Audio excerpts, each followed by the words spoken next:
हेदली गावच्या चैत्रामोशेचा देवी चंडिकेचा शिमगा उत्सव उत्साहात साजरा।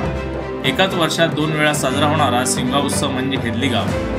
कोकणात प्रत्येक ठिकाणी प्रथा परंपरा वेगळ्या आहेत। त्यापैकी एक म्हणजे कोकणातील संगमेश्वर तालुक्यातील एका गावात 2 वेळा शिमगा उत्सव साजरा करण्याची प्रथा आहे आणि तो गाव आहे हेदली। शिमगा म्हटलं म्हणजे आपण फाल्गुन महिन्यात साजरा होणारा उत्सव सण माहीत आहे।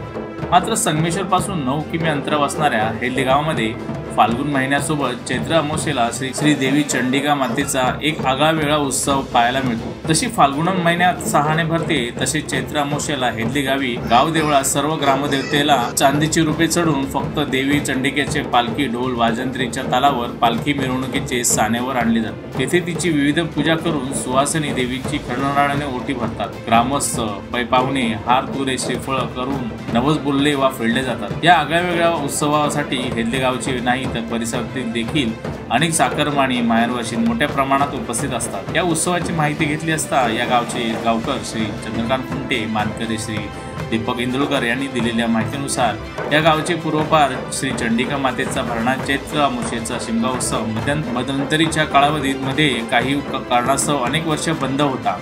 मात्र 17 वर्षापूर्वी ग्रामस्थांनी हा उत्सव पुन्हा सुरू केल्याची माहिती वरील मंडळींनी दिली। तेव्हापासून एक दिवस शिमगा हा उत्सव मोठ्या भक्तिभावाने साजरा होतो। पालखी सानेवर आल्यावर तेथील लोकांनी घाराणी ऐकल्यावर तेथे रात्री करमणुकीचा कार्यक्रम होतो। दुसऱ्या दिवशी देवळाशी सत्यनारायणाची महापूजा आयोजित केली जाते। त्यावेळी येणाऱ्या भक्तगणांना महाप्रसादाचा लाभ दिला जातो आणि या उत्सवाची सांगता केली जाते। असा हा चैत्र अमावस्येचा हेदली गावचा शिमगा उत्सव मंगळवार दिनांक 7 मे रोजी मोठ्या उत्साहाने साजरा झाला।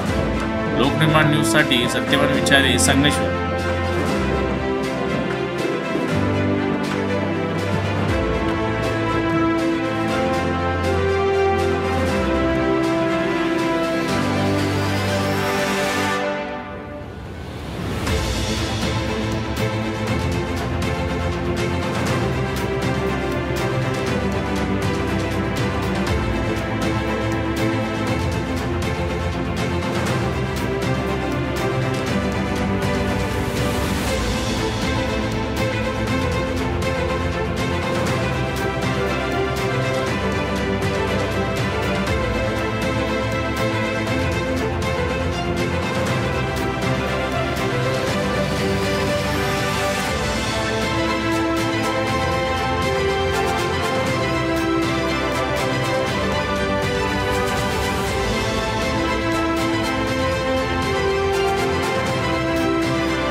आज आपण आलो आहोत संगमेश्वर तालुक्यातील हेदली गावामध्ये। हेदली गावामध्ये चैत्र अमावस्येचा चंडिकेचा शिमगोत्सव सुरू होत असतो आणि याविषयी आपण आज माहिती घेणार आहोत। येथील गावकर चंद्रकांत खुटे आणि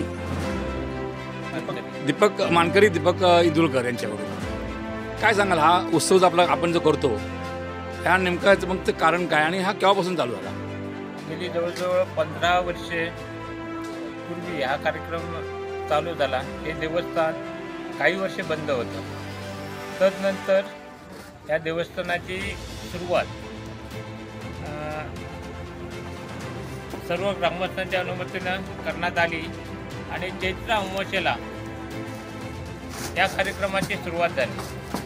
तदनंतर प्रत्येक वर्षी चैत्र अमावस्येला मोठ्या उत्साहात या गावातील माहेर वाचणे, सासूर वाचणे या देवीची उठी भरण्यासाठी या ठिकाणी उपस्थित असतात. रात्र मनोरंजनाचा कार्यक्रम म्हणून काही वेळेला दमन वगैरे अशा प्रकारचा कार्यक्रम असतो. देवीची पालखी नाचवण्याचा कार्यक्रम हा दरवर्षीच असतो. तदनंतर दुसऱ्या दिवशी देवीला राखण देऊन अमावस्येच्या दिवशी राखण दिल्यानंतर दुसऱ्या दिवशी या कामाची सांगता होती. साधारण किती वर्ष आता चालू झालेला जो कार्यक्रम चालू केला तुम्ही? 17 वर्षे झाली. 17 वर्ष झाली.